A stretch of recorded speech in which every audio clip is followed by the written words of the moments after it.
37 साल मरियम ने 42 बच्चों को जन्म दिया, जिनमें से 4 बचपन में ही मर गए।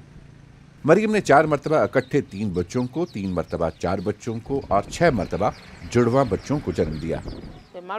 हर ज़चगी के बाद मैं अस्पताल जाती हूँ ताकि बेज़ादानी बंद करवा सकूँ, लेकिन डॉक्टर इनकार कर देता है। उसके मुताबिक मैं बहुत से बेज़ों के साथ पैदा हुई हूँ, इसीलिए मुझे बच्चे पैदा करते रहना चाहिए, लेकिन मैं सेहतमंद और खुश हूँ। मरियम हर्बल मेडिसिन फरोख्त करके कुछ रकम कमा लेती है, ताहम पैसों की कमी का सामना उसे मुसलसल रहता है। मरियम 13 बरस की थी जब इसके यहाँ पहले बच्चे की पैदाइश हुई। वो बहुत कम उम्र थी और इसे पता नहीं था कि फैमिली प्लानिंग कैसे करना है। तब इसे तौलीदी सेहत के बारे में भी इल्म नहीं था। युगांडा में हर 4 में से एक नौ उम्र लड़की हामला हो जाती है।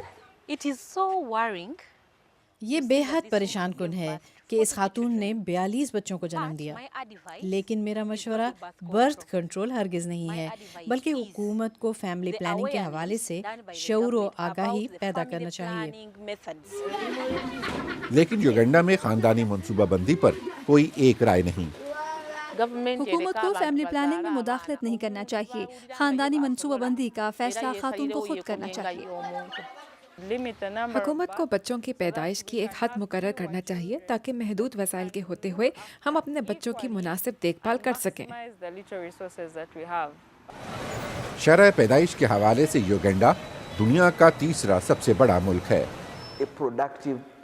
अगर आपकी आबादी प्रोडक्टिव है तो वो मुल्क की तरक्की में अहम किरदार अदा कर सकती है, लेकिन इस मकसद की खातिर आपको बच्चों को अच्छी तरबियत फराहम करना होगी।